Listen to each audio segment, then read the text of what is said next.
사도신경으로 신앙 고백하시겠습니다.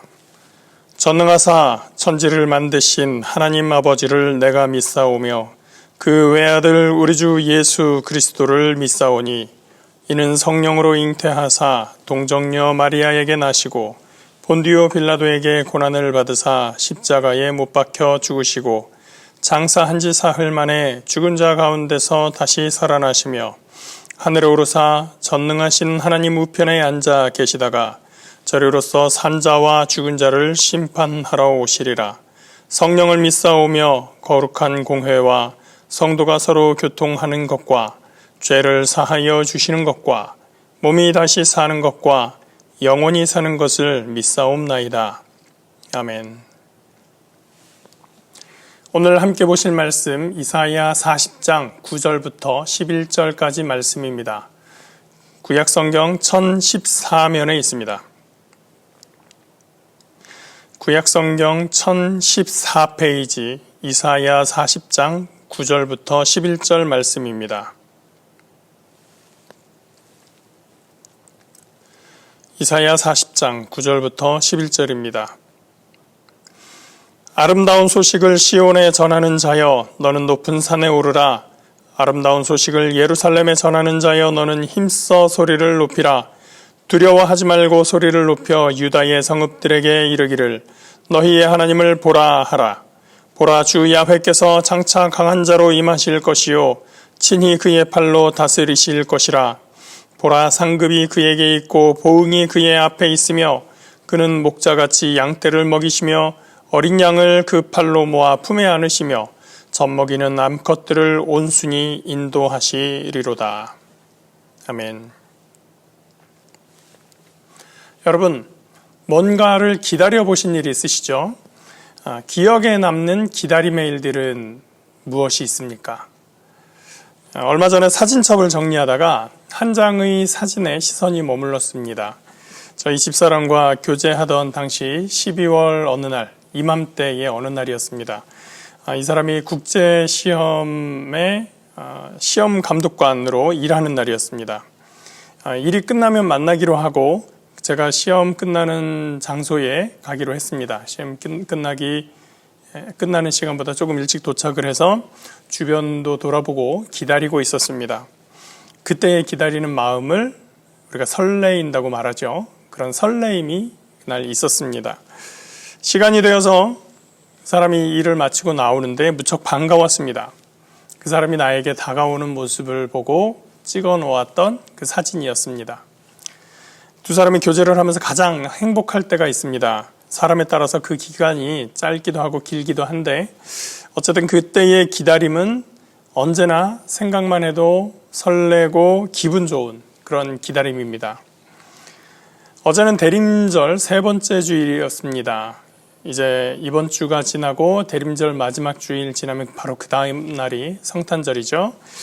대림절이라는 말의 뜻은 기다릴 대자, 임할 임자를 사용해서 예수 그리스도께서 이 땅에 임하신 것을 기다리는 그 성탄을 기다리는 절기라는 뜻입니다. 여러분, 성탄절이 다가오는 기다리는 마음이 있습니까? 오늘 이 대림절 기간 중에 기다림에 대해서 생각해 보고자 합니다. 무엇을 기다리느냐에 따라서 다르겠지만 대체로 기다린다라고 말할 때 그 대상은 좋은 것입니다.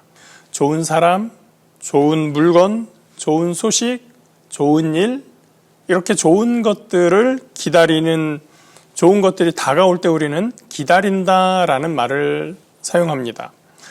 그런데 좋은 것을 기다린다라는 그 말을 거꾸로 생각해 보면 현재의 상황은 뭔가 만족스럽지 못하다라는 것을 의미하기도 합니다.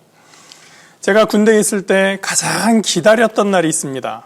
언제였을까요? 바로 전역하는 날입니다. 군 복무라고 하는 만족스럽지 않은 상황이 종료되는 시간이기 때문입니다. 군 생활을 네가 열심히 했느냐, 군 생활을 긍정적으로 했느냐, 이런 문제하고는 전혀 다른 거죠. 내 의사와 상관없이 자유를 제약받고 특정 지역을 벗어날 수도 없고 또 의무로 부과된 일을 해야 하는 상황 자체는 즐거운 일이 될 수가 없습니다. 그렇기 때문에 군인들은 의무 복무를 하는 사람들은 전역하는 날을 기다리고 있습니다. 사람들이 봄날을 기다리고 있는 이유는 지금 살아가고 있는 겨울이 춥고 불편하고 길은 얼어서 위험하기 때문입니다. 불안과 불만족이 있는 상황의 계절이기 때문에 사람들은 봄이 오기를 기다립니다. 물론 뜨거운 한여름에는 또 그 뜨거운 계절이 언제 끝나려나 하면서 찬바람이 부는 계절, 가을이 오기를 기다립니다.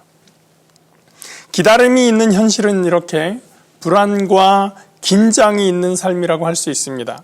무엇인가 해결해야 될 것이 있을 때, 해결되어야 하는 것이 있을 때 우리는 그 불안과 긴장이 끝나기를 기다립니다. 대림절은 성탄절 이전에 4주 동안 지키는 절기인데 정확하게 언제부터 어떤 과정으로 이 절기가 시작되었는지 알 수는 없습니다. 기록에 따르면 5세기 당시의 문서에 이미 대림절에 관한 내용이 있는 것을 보면 그 이전에 5세기 이전에 대림절이 지켜지고 있었구나라는 것을 알 수 있을 뿐입니다. 처음에는 대림절이 4주가 아니라 성탄절을 며칠 앞두고 예배나 전리의 의식이 있었을 것입니다. 성탄절이라는 절기가 아직 생기기 전, 그러니까 교회가 박해당하던 시절에는 어땠을까요? 전쟁 중에 생일잔치 하는 사람들, 생일잔치 날 기다리는 사람들 많지 않죠. 아마도 교회의 박해 시기에 가장 기대하고 바라는 것은 예수님의 생일, 성탄절이 아니라 예수님께서 다시 오시는 날, 예수님의 재림의 날이 가장 기다려지는 날이었을 것입니다. 박해라고 하는 그 불안과 긴장감이 지속되는 그 상황에서 처음 그리스도인들은 그 상황이 해소되는 예수의 재림을 간절히 소망하며 기다렸습니다. 그러다가 박해의 시대가 끝나고 교회가 제국의 공인을 받고 또 나중에는 로마 제국으로부터 기독교가 국교가 되면서 예수님의 강림에 대한, 예수님의 재림에 대한 기대와 소망은 성육신하신 예수님께서 이 땅에 오심을 기념하는 성탄절로 옮겨졌다고 볼 수가 있습니다. 그렇게 보면 이 성탄절을 기다리는 대림절의 의미는 여전히 불만족스럽고 불안하고 긴장이 가득한 이 세상에서 예수 그리스도께서 임하여 이 고통스러운 삶에서 이 모든 괴로운 인생의 문제에서 해방시켜 주시기를 기대하는 절기라고 할 수 있습니다. 이런 관점에서 오늘 우리의 성탄절을 생각해 봅니다. 우리에게 성탄절은 어떤 의미가 있습니까? 저희가 어릴 때, 저희 세대가 아주 어릴 때, 그러니까 1970년대 말, 80년대 초반, 그럴 때는 통금이 있었습니다. 제가 성탄절에 알았었던 아주 놀라운 사실이 있었는데요. 성탄절 이브, 크리스마스 이브 날에는 그 통금이 해제된다는 사실이었습니다. 왜냐하면 그 전날에 집에 전혀 없었던 선물이 아침에 일어나니까 생겨났었거든요. 그때는 제가 이미 산타는 없다, 부모님이 주시는 선물이다 라는 걸 알고 있었기 때문에 이 선물 어디다 감췄었느냐라고 아버지를 계속해서 추궁해서 물었습니다. 내가 어디도 받고 아무데도 선물이 없었는데 어디에 있었느냐고 계속해서 물으니까 아버지께서 실토를 하셨습니다. 밤중에 가서 사오셨다는 거예요. 아니 통금이 있는데 어떻게 밤중에 나갔다 사오시죠? 그때 통금이라는 게 해제되는구나 라는 사실을 알았었던 거예요. 어릴 때는 선물이 성탄절의 중요한 의미였습니다. 아니 전체의 의미였을 수도 있습니다. 그때는 종합 과자 선물 세트 하나만으로 너무나 기쁘던 때였습니다. 성탄절에 받고 싶은 선물이 뭔지 물어보고 그것을 맞춰서 사주는 그런 디테일함도 없었던 시절이죠. 요즘 아이들에게 성탄절의 의미는 무엇인지 궁금합니다. 요즘 청년들에게 또 젊은 부부에게는 성탄절이 무슨 의미일지 궁금합니다. 성탄절이 갖는 의미에 따라서 우리가 지내고 있는 이 대림절, 우리가 기대해야 하는, 기대감을 가지고 지내는 이 대림절의 의미도 달라지기 때문입니다. 너무나 당연한 말이지만 성탄절의 선물이 우리 성탄절의 의미가 될 수는 없기 때문입니다. 우리는 성탄절을 앞두고 무엇을 기대하고 있습니까? 혹시 성탄절이라고 해서 뭐가 특별한 날이긴 하냐라고 아무런 기대도 하지 않고 있는 것은 아닙니까? 예수 탄생에 대한 기대가 없고 기다림이 없다는 것은 예수를 통해 해소할 만한 불안과 긴장이 없다는 말과 같습니다. 아예 내 인생이 만족스러워서 어떠한 해결해야 될 불만이 없다라는 사람도 있을까요? 지금의 삶이 너무 만족스러워서 어떤 불안과 긴장도 없다라고 하는 사람이 있을까요? 있을지도 모르죠. 그렇지만 대부분은 그렇지 않을 겁니다. 그럼에도 불구하고 예수 강림에 대한 기대와 소망, 기다림이 없다. 왜 그럴까요? 우리들은 인생을 살아가면서 어떠한 종류든지 간에 불안함과 불만족의 환경, 불편함, 긴장된 그러한 삶을 살아가게 됩니다. 바로 오늘 그 극한의 상황에 처해 있는 분들도 있을 수 있고 이미 과거에 혹은 앞으로 그런 일을 당하게 되는 그런 분들이 있을 수 있습니다. 우리는 모두 그런 불만족과 불안함 가운데 긴장 상태에서 성탄절을 기다리게 됩니다. 예수 그리스도의 오심을 기다리는 거죠. 오늘 이사야의 본문에는 아름다운 소식에 대한 내용이 있습니다. 9절 말씀입니다. 아름다운 소식을 시온에 전하는 자여 너는 높은 산에 오르라. 아름다운 소식을 예루살렘에 전하는 자여 너는 힘써 소리를 높이라. 두려워하지 말고 소리를 높여 유다의 성읍들에게 이르기를 너희의 하나님을 보라 하라. 이 말씀에는 두 종류의 사람들이 등장합니다. 하나는 아름다운 소식을 전하는 사람입니다.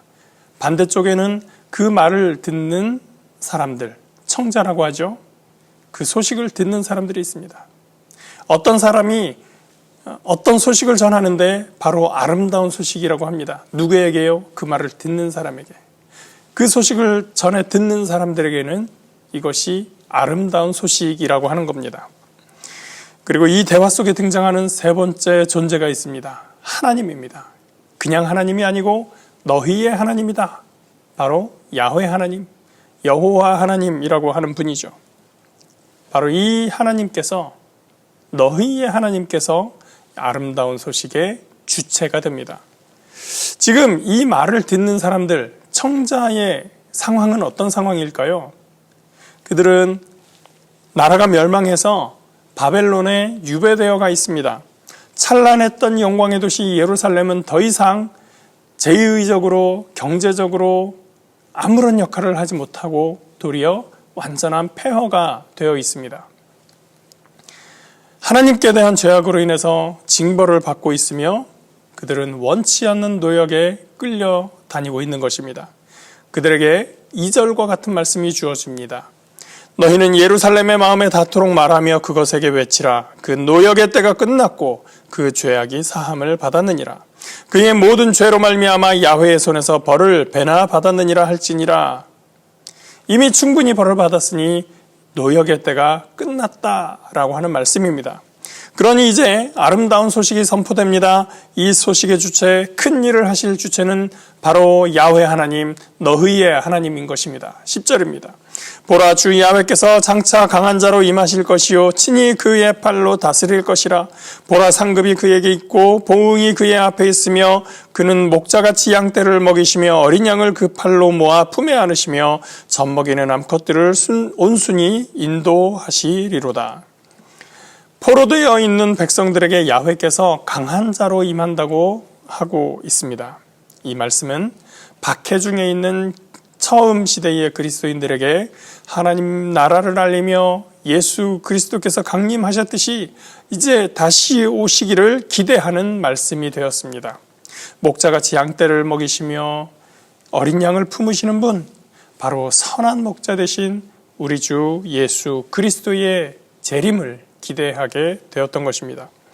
이와 같이 오늘의 대림절은 세상살이가 가져다주는 억압으로부터 해방시키고 우리를 구원시키는 예수 그리스도의 강림에 대한 기대와 소망이 있는 절기입니다. 여러분, 성탄절이 다가와서 기쁘십니까? 소망에 넘치십니까? 기대감이 넘치시나요? 카톡 친구들의 프사가 많이 바뀌고 있습니다. 프로필 사진이라고 하죠. 아시죠? 그 카톡에 있는 여러 친구들 목록에 있는 그 사진들이 산타와 선물과 사슴과 흰 눈으로 덮이고 있습니다. 그런 그림들을 통해서 성탄절의 모든 사람들의 마음이 조금이나마 더 포근해지고 조금이나마 나눔의 마음이 생기는 것도 의미가 있어 보입니다. 경쟁과 갈등으로 채워진 세상에서 잠시라도 예수를 모르는 사람마저 그 긴장을 좀 내려놓고 나눔의 마음을 가질 수 있다라고 하는 것은 좋은 것이기 때문입니다. 우리 그리스도인들이 그들을 향해서 박수라도 쳐줘야 된다라고 저는 생각합니다. 그러나 정작 우리 스스로가 이 기쁘고 설레고 기대하는 마음을 갖게 된다면 그것은 성탄절의 선물이 있어서가 아니라 산타와의 즐거운 기억이 있어서가 아니라 그것은 화이트 크리스마스를 즐기기 위해서가 아니라 그 백성에게 소망과 사랑을 주시기 위해서 이 땅에 오신 주님을 신뢰하며 주 앞에 나아감을 기대하고 소망하기 때문입니다. 예수님의 강림을 기다리는 대림절 마지막 주간이 시작되었습니다. 이 한 주간 우리 인생의 문제와 고민보다 훨씬 높이 계신 주님의 은혜와 사랑을 감사하고 주님께 우리의 삶을 맡기는 시간이 되시길 예수 그리스도의 이름으로 축복합니다. 기도하겠습니다.